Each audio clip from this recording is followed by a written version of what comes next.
alegria, quero saudar a todos com a paz do Senhor. Eu quero ler o texto, sabedor de que o trabalho termina 1 hora, mas quero ser bem sucinto. Mas eu quero ler um texto muito conhecido, que está no livro de Ruth, capítulo 1.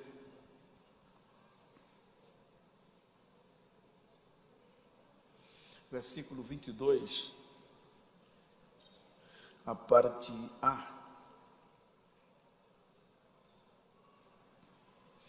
O texto diz o seguinte: assim Noemi voltou, e com ela Ruth, a Moabita. Amém? Queiram tornar os nossos assentos.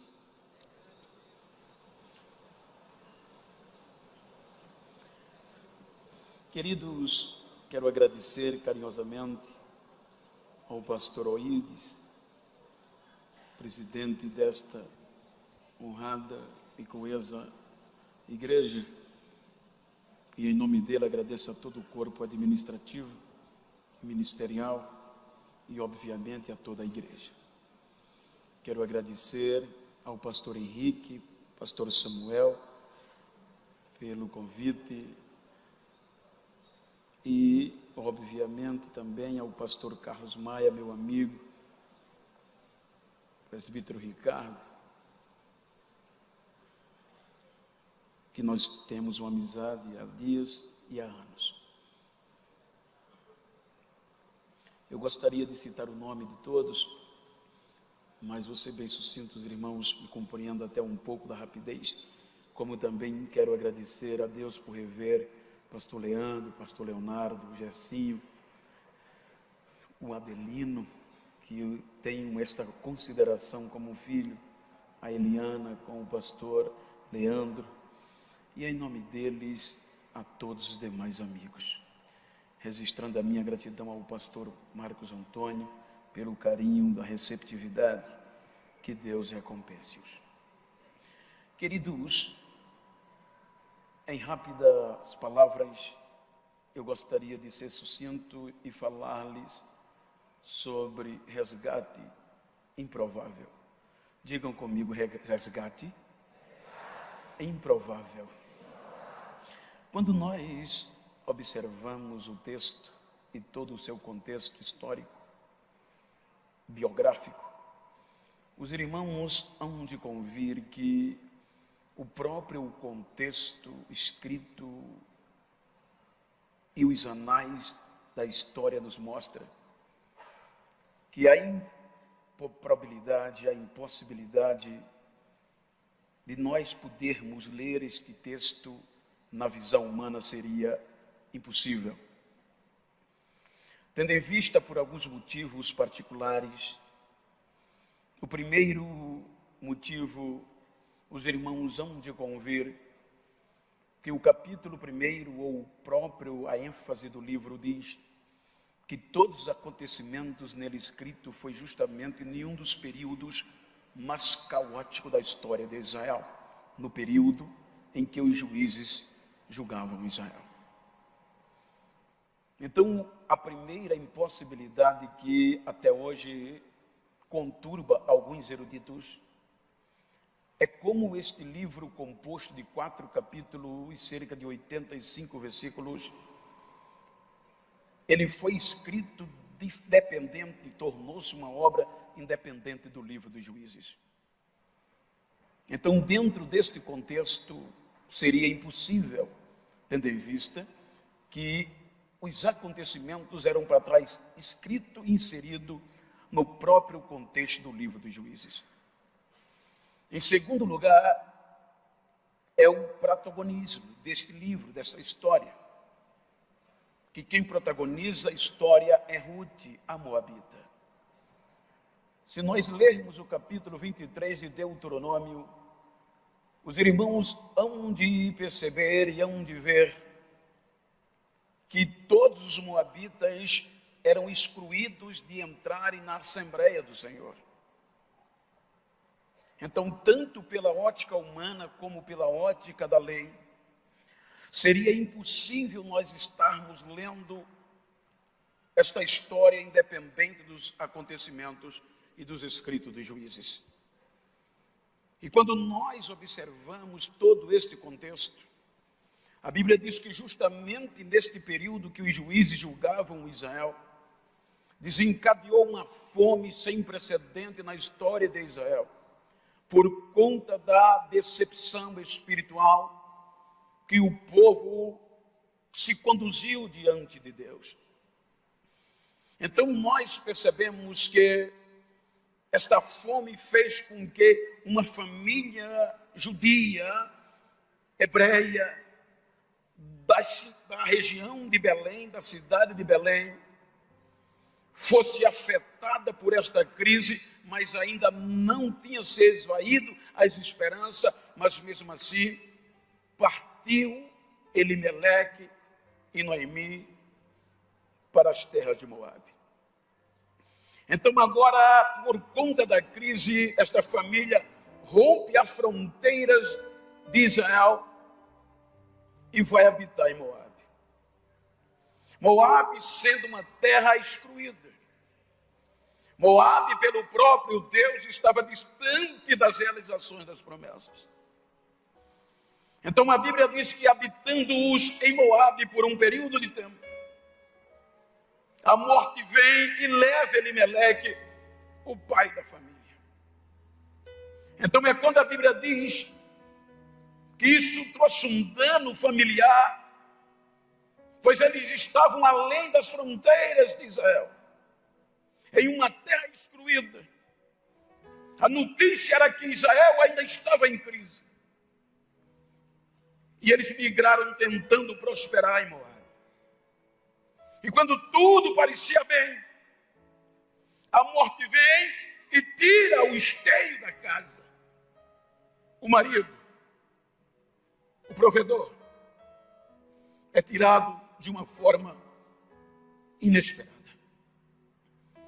A Bíblia diz que os dois filhos, como homem em uma cultura machista, tomam a dianteira.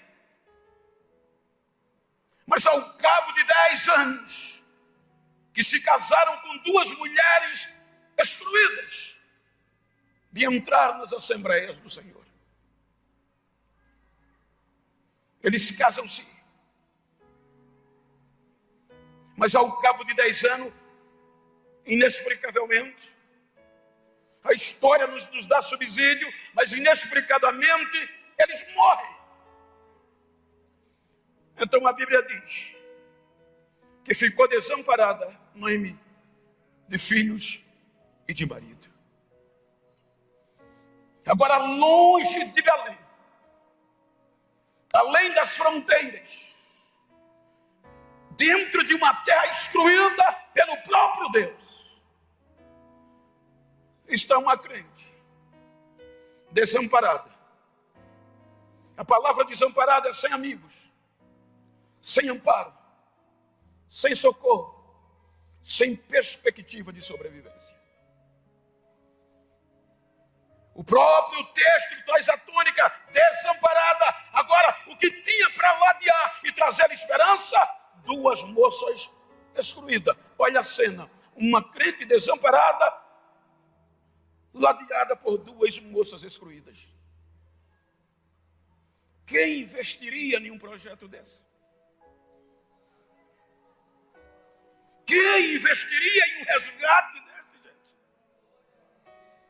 Olha a túnica, a ênfase, desamparada e ladeada como socorro por duas moças que Deus proibiu de entrar na sua casa. Então a volta era, não podia pensar. Você investiria em argumento para resgatar alguém nessas circunstâncias? A Bíblia nos mostra que agora, para piorar, a notícia começou a chegar. A crise saiu de Belém. E Deus está abençoando o povo em Belém. Então agora vem a consciência. Por que eu saí? porque não convenci o meu esposo de esperar no meio da crise. Porque eu não falei com o meu esposo que é melhor ralar, é melhor até deixar o cabelo cair na crise, mas sabendo que ali Deus está, do que tentar melhorar aonde Deus não está. Agora a opção era: eu fico ou eu volto. Para ficar era mais fácil. Já morreu o marido, já morreu os filhos, tem 2 instruídas, então a história já acabou. Para voltar era mais difícil. Porque para voltar tinha que encarar os dedões na cara. Para voltar tinha que encarar alguém e dizer: bem feito. Porque a notícia da miséria dela já estava em Belém. Porque eu costumo dizer, para falar dos nossos sucessos, para falar de nós, quando nós estamos na mídia, é fácil. Mas para falar de nós, quando a gente lava carro, nem todos têm coragem. Mas para falar dos nossos fracassos, das nossas misérias, você nem precisa pedir. As pessoas têm prazer em compartilhar. Então a notícia em Belém já era: sabe quem está na miséria? Sabe quem está aos cacos? Sabe quem não tem mais esperança? Noemi. Então para voltar era mais difícil. Mas o texto que a gente leu, no versículo 21 diz que o Senhor foi lá além das fronteiras. O versículo 21 mostra que ela diz: o Senhor me fez voltar. Então ela só voltou porque o Senhor foi lá, aonde ninguém tinha coragem de ir, aonde ninguém investia mais. Tinha uma crente de história, que mesmo os cacos, os bagaços, a cinza, Deus investiu o seu melhor para ir lá buscá-la de volta. Aí a Bíblia diz que, levantando-se ela, chamou as 2 noras e resolveu voltar para Belém. Mas em síntese, quando ela chega a um certo ponto da estrada, a ficha cai, ela dispensa as noras dizendo: voltem, filhas minhas. Em síntese, eu estou voltando os pedaços, eu estou voltando acabada, eu não tenho o que comer, eu não tenho o que vestir, eu não tenho onde dormir, e eu não posso dar mais filho a vocês.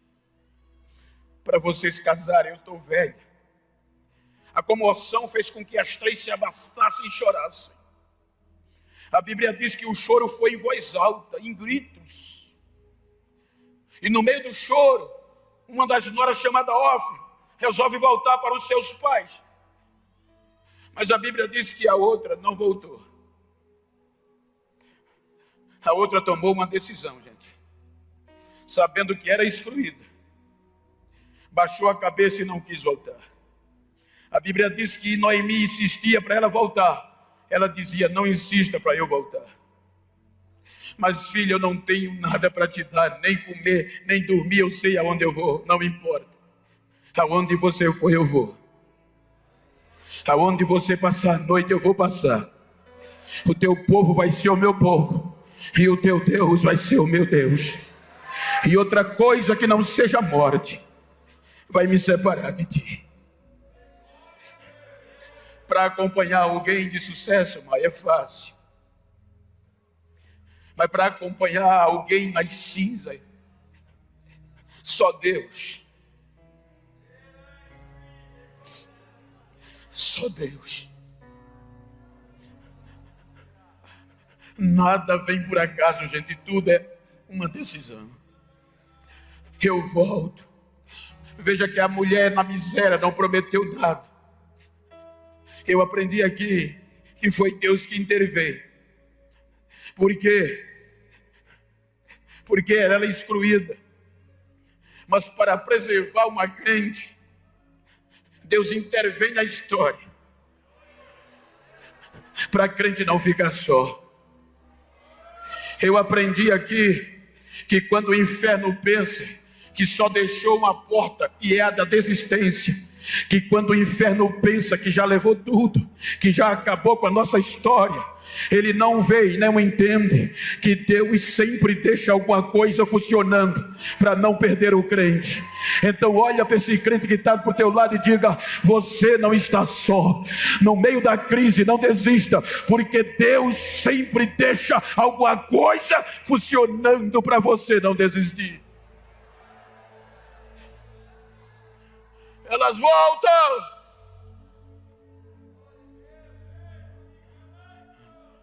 O texto que a gente leu diz assim: voltou Noemi com Ruth, sua nora. Assim como o versículo 21, quando ela vai voltando, a comoção foi tão grande que as mulheres gritavam: não é Noemi. Ou seja, em uma linguagem crítica, não é Noemi, a crente. Que miséria, ela se meteu, não parece nem com ela. Veja que a situação foi tão catastrófica que ela mesmo diz: não me chame por esse nome. Ela diz: quando Deus, olha que coisa linda, no meio da crise, olha o que é que ela diz: quando eu saí daqui, eu ainda saí com as mãos cheias. No meio da crise ela ainda tinha alguma coisa. Mas como o marido levou para Moabe, ela disse: mas eu estou voltando pobre, aos pedaços. Aí o versículo 22 diz: assim voltou Noemi. Ela diz: porque assim o Senhor me fez voltar. Ou seja, não importa o que digam, não importa o que achem, não importa o que pensem, o que importa é que você voltou, que você tem força para recomeçar, que você não desistiu, que você está de volta. Olha para quem está ao teu lado e diga: estou de volta.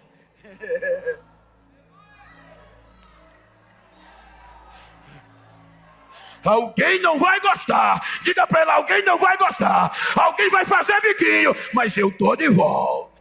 Vai ter que me engolir. Eu estou de volta.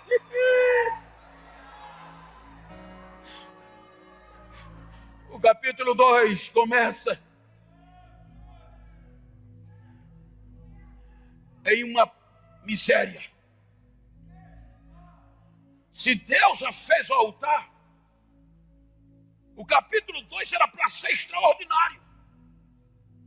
Porque, Eliane Fernandes, foi Deus que a trouxe. Deus foi lá além das fronteiras em Moabe, resgatou uma crente aos pedaços. Então o capítulo 2 colocou ela em Belém, era para tudo virar de uma hora para outra. Foi Deus que me trouxe. Mas o capítulo 2 começa com uma fome, colheita de cevada, comida para ração de animal e para pobre. E para piorar, nem isso ela tinha direito de se alimentar. A crise bateu. Não tinha comida. Aí a gente questiona: não foi Deus que lhe trouxe? É aqui um dos maiores perigos da nossa geração. Foi Deus que me chamou. Foi Deus que me deu. Mas não está tendo paciência de esperar.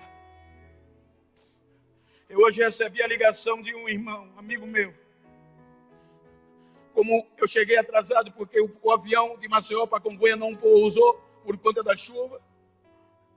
E teve que pousar em Guarulhos, houve um transtorno, por isso que eu cheguei atrasado. E enquanto eu desembarcava o telefone, a mensagem vinha, e aquela mensagem era: vou desistir. Menino novo, eu não estou entendendo, não aguento mais, pensei que era Deus. É que Deus não trabalha feita mídia, filho. A mídia é quem pega um desconhecido, um anônimo do nada, e no máximo 24 horas, ela coloca ele no topo da fama. Mas Deus não trabalha assim. A mídia coloca na fama em 24 horas. Mas em menos de 24 horas, ela pega da fama e joga na lama de novo. Deus não. Deus machuca. Deus espreme. Deus tritura. Às vezes a gente pensa que Ele esqueceu. Mas quando está no ponto, dê o que der, ele não desiste mais. Quando ele bota na história, quando a mídia bota na história, não vai muito longe. Mas quando Deus bota, gente, dê o que der, ninguém tira mais. Ruth ficou para mendigar. A Bíblia diz que ela pediu à sogra para rogar aos proprietários para rebuscar a espiga de cevada. Na nossa linguagem, rebuscar ou rogar é um vocabulário de pedir insistentemente com humildade. Na nossa linguagem odierna é esmolar. E ela saía de porta em porta pedindo para ver se alguém deixava ela rebuscar, ou seja, buscar aonde já foi buscado alguma espiga que não servia nem para ração de animais. Se os escolhedores deixaram para trás, aquilo servia para ela se alimentar. Aí a gente pergunta, e Deus, calado e olhando, deixando a história ser escrita. Porque ninguém chega onde chega por acaso. Ninguém deixa de Cotacana e está aqui por acaso, gente. Tem história. Então diga para quem está ao seu lado, faça história. Mesmo que rale, mas a história fala mais do que palavras. Depois de ralar, a Bíblia diz que os críticos chamam coincidência. Os crentes chamam Deus puro. Depois de ralar, ela bate na porta de um fazendeiro chamado Boaz. E quem era esse fazendeiro? O homem mais rico da cidade, da região. Ela vai na fazenda dele e quando bate na porta, vai pedir para esmolar naquele campo. Ele não estava, mas o empregado estava. O empregado deixou ela entrar, soube a história e mandou ela entrar. Porém, no texto e na história você percebe, ela não tinha direito a comer, ela não tinha direito a beber água, ela não tinha direito porque ela entrou para mendigar como mendiga. Ela entrou como pedinte e não tinha proteção. Então, coincidentemente, diz os críticos, mas a gente diz, Deus puro, naquele dia que ela entrou como mendiga na fazenda do homem mais rico, o dono da fazenda resolveu ir para a fazenda. Quando ele chegou na fazenda, nada mais chamou a atenção dele. O que chamou a atenção dele? Não foi o gado, não foi a colheita, não foi a produtividade. O que chamou a atenção dele foi aquela mendiga que ia mendigando atrás das suas empregadas. Quando ele olha, pergunta ao seu empregado, quem é aquela mendiga? Quem é aquela moça que vai rebuscando atrás das minhas moças? Olha a história. O empregado diz, o nome dela é Ruth. É moabita. Ela veio, deixou tudo para trás e voltou com a crente Noemi. Deixou seu pai, seu Deus, seu povo e todo mundo sabe que ela tomou uma decisão. O Deus de Israel, ela tomou como seu Deus. Então o patrão disse, chama ela aqui, urgente! Foram chamar. Quando ela chegou, agradeceu. O dono da fazenda olhou para ela, parabenizou. Que o Senhor Deus de Israel galardoe você pelo que você fez. Apertou a mão e disse para ela, eu sei a sua história, filha. A partir de hoje o quadro vai mudar. Você não vai mais mendigar no campo de mais ninguém. Em outras palavras, você não vai bater mais de porta em porta. Você não vai ser considerada mais como mendiga. Você vai vir na minha fazenda, vai colher a hora e o dia que quiser. E tem outra coisa, a hora que der sede, você vai beber água. A hora que der fome, você vai lanchar. E ninguém vai tocar um dedo em você. Sou eu que estou determinando. Ei. Ela agradece e vai embora. Aí, para melhorar a situação, quando ela vai embora, o dono chama o encarregado e diz a ele, ela está se esforçando muito. Você diz às minhas empregadas, aquelas que vão na frente, trabalhando. Era costume, elas colhiam as melhores espigas, colocava no cesto, amarrava o fecho e ia para a eira. Então ele disse: diga a elas que quando colher as melhores, que amarrar os feixes, que olhar para trás, que Ruth vir, pode tirar o feixe da costa, afrouxa o feixe e deixa cair as melhores espigas para ela colher as melhores. O problema não está na história nem no dono. O problema para quem vai recomeçar é quem muitas vezes vai na frente. Porque o maior problema para a gente recomeçar, quando somos resgatados de onde ninguém esperava, é quem vai na frente que acha que é alguma coisa. Ah, aquilo não vale nada mais não. Aquilo, a história só é cruel. Mas não tem problema não, filho. Não importa o que se diga, importa o que o dono diz. A última palavra é dele. Então eles alavam, colhia o pelo, o sol, apertava o fecho antes de chegar na eira. Quando olhava para trás, já vinha Ruth, que todos chamavam de mendiga. Já vem a mendiga. E agora? A ordem é afrouxar o fecho. Afrouxava o fecho e as espigas iam caindo. E ela só ia apanhando, mesmo que não quisesse, mas foi o dono que mandou. Então diga para quem está ao teu lado, só para chatear, diga: a partir de hoje, depois desta vigília, pode ser que alguém não entenda, pode ser que alguém não goste de mim, mas vai ter que afrouxar o fecho, vai ter que afrouxar o fecho, porque Deus tem coisas maiores para mim.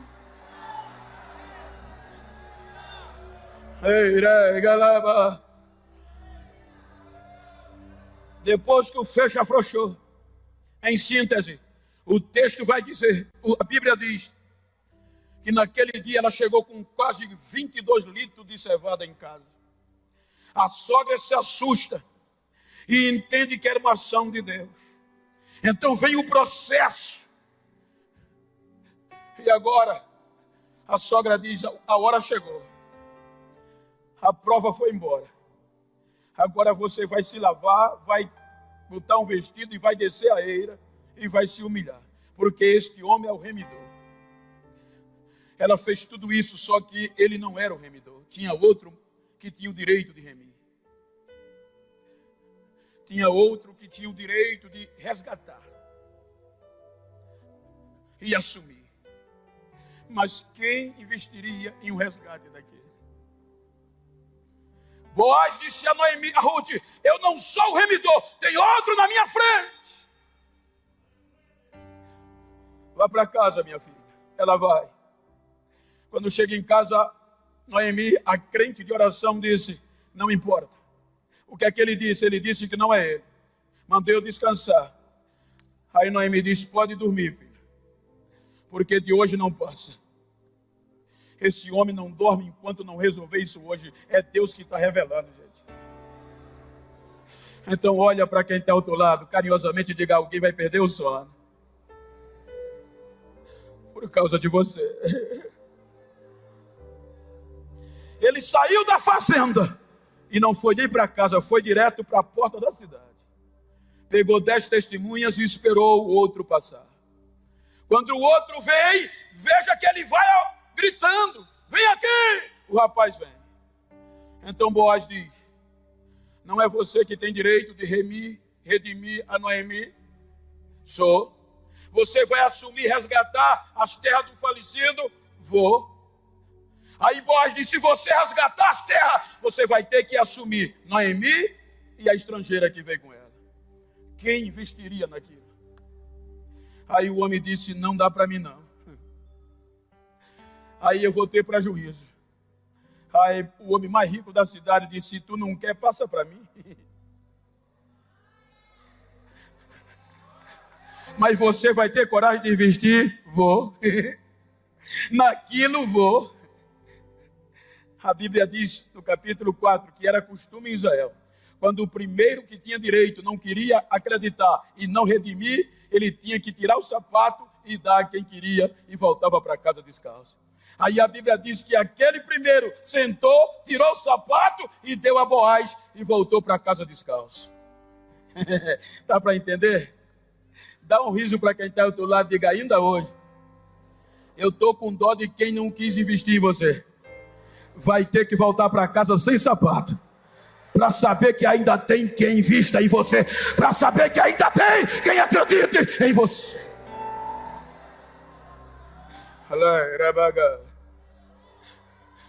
Boaz assumiu.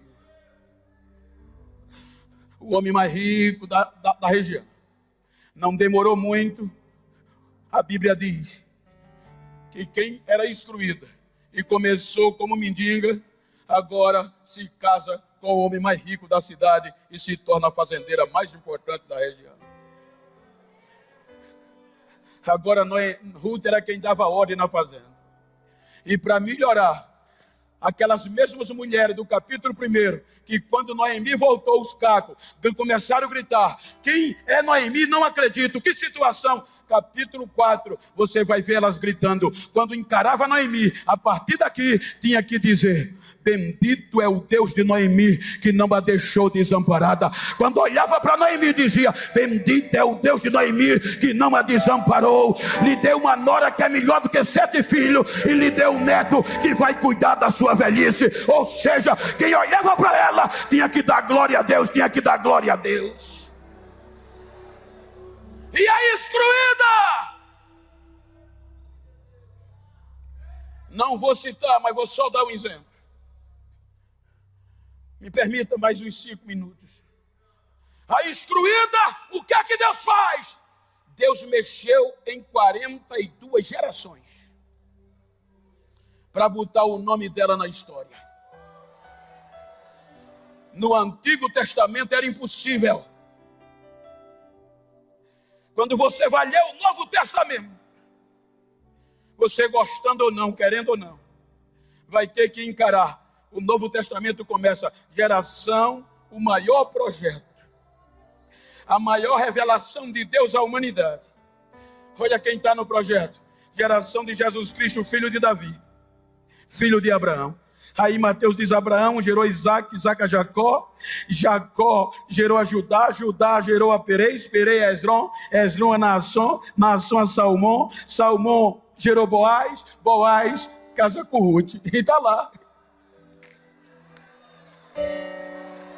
Boaz casa com Ruth e gera Obed, Obed gera Jessé e Jessé gera Davi. A gente prega de Davi, a gente vê o nome de Davi, a estrela de Davi, o reino de Davi, mas quem é avô sabe o que eu vou dizer: o neto aprende mais com a avó do que com a mãe.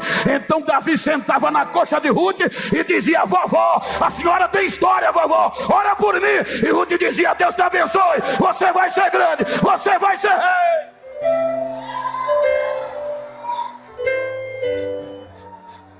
Me permita, pastor, mais uns 5 minutos.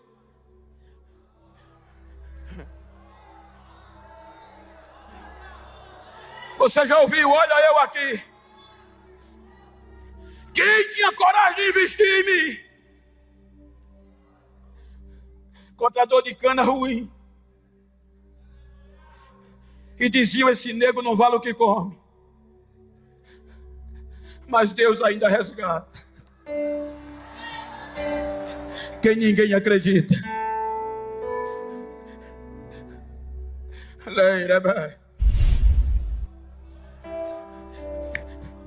Deus foi dentro da canavial e me tirou e me disse: as fronteiras do mundo vão se abrir, porque eu tenho um projeto lindo através de você. Você vai servir de exemplo para quem quer desistir, para saber que eu ainda acredito. Quem acredita que Deus ainda vai além de fronteiras para resgatar quem ninguém tem coragem de resgatar mais. Me salvou, me batizou com o Espírito Santo.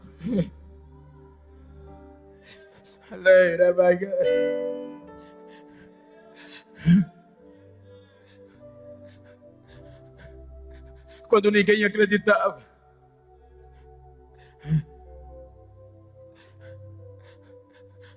em um culto, o pregador me deu a profecia de que eu ia viajar o mundo pregando o evangelho, dentro da cana, a igrejinha.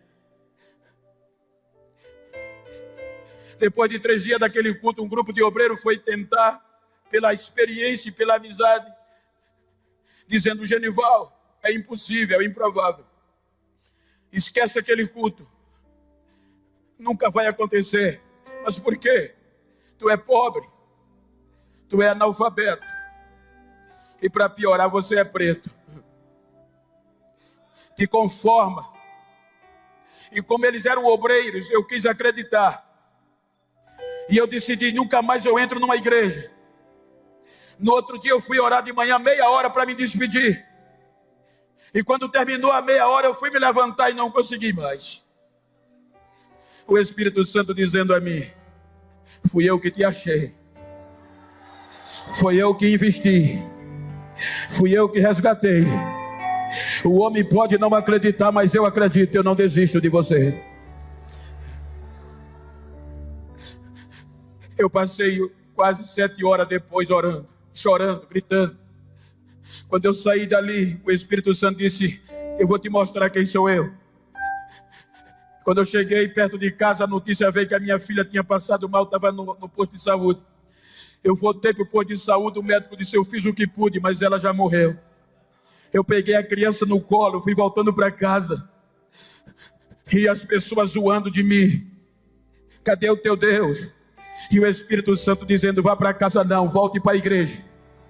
Que eu vou lhe mostrar que eu não olho como o homem olha, eu não vejo como o homem vê, eu não trabalho como o homem.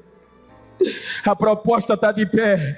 Quando eu cheguei na igreja, que joguei a criança, o doutor foi, a enfermeira foi, os vizinhos foram, cercaram a igreja. Quando eu gritava acabou, a voz de Deus chegou e Deus disse: foi eu que trouxe aqui para lhe dizer que eu ainda acredito. Não deu 10 segundos, a menina começou a embolar e ficou de pé dando glória a Deus. Ele ressuscitou na hora, minha filha, para mostrar que Ele é Deus.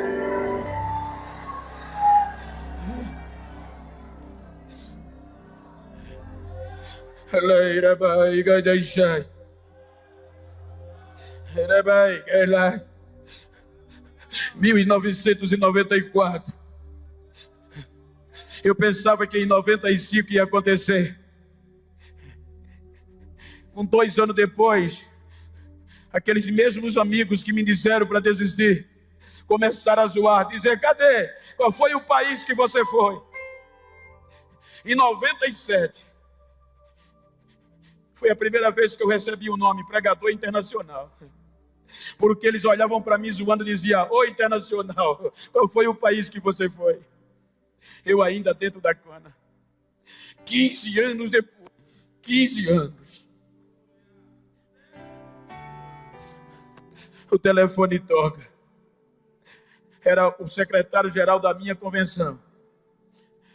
Genival, pois não? O pastor presidente de Alagoas pediu para você se preparar para pregar nas convenções. Agora do Canavial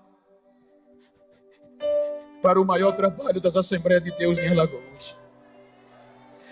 Daqueles que iam na frente, os catedráticos ouviram, procuraram o pastor e disseram: pastor, aquele cartaz é verdade? Porque o cartaz na margem da BR-101, na capital.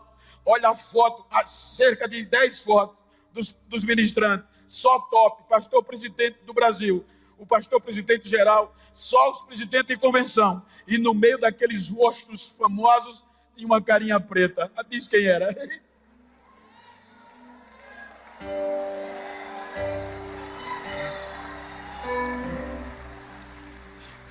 Aí os que iam na frente correram para o pastor e disseram: pastor, o senhor vai ter coragem de botar esse nego para pregar? Vou. O senhor sabe que ele é da roça? Sei. Sabe que ele é analfabeto? Sei. Sabe que ele não tem cultura? Sei. O senhor perdeu o juízo? Não. O que é que houve, pastor? Deus mandou afrouxar o feixe, então eu vou afrouxar. E afrouxou o feixe. E olha onde eu estou, olha onde eu estou, olha onde eu estou. Depois que o feixe, Deus ainda resgata.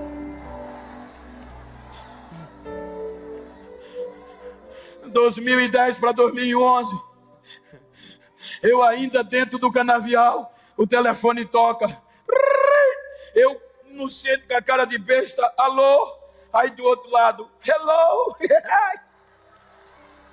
era a Europa. 2012, América. 2011, América. 2012, eu não sabia nem falar, só fui dizer arigato, yeah, arigato.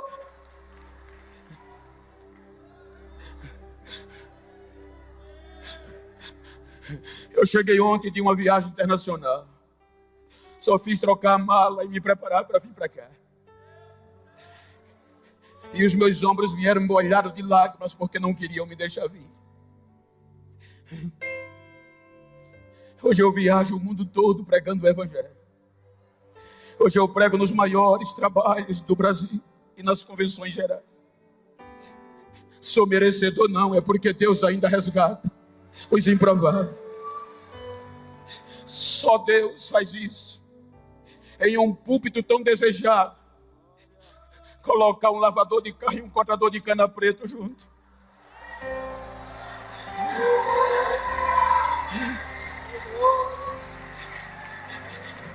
Isso já é motivo para você não desistir. Fique de pé, por favor.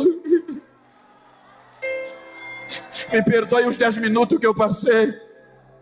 Mas eu queria que você, se estiver perto de uma pessoa íntima, olhe para ela e vire para ela. Se é uma pessoa do mesmo sexo, vire para ela, olhe para ela. Como eu estou aqui, me ajuda aqui. Como eu estou aqui com meu companheiro, olhando no olho dela, diga para ela: não estou nem aí, quero nem saber o que dizem de você, quero nem saber como você chegou, eu quero saber como você vai sair. Diga: vou sair acreditando que eu não sou um projeto falido e nem improvável. Eu acredito que Deus ainda resgata. Diga: depois de hoje, que encontrar quem não acredita em mim, diga que a casa dele caiu. Eu não sou um projeto falido, eu sou um projeto da mão de um Deus vivo. Abraça ele.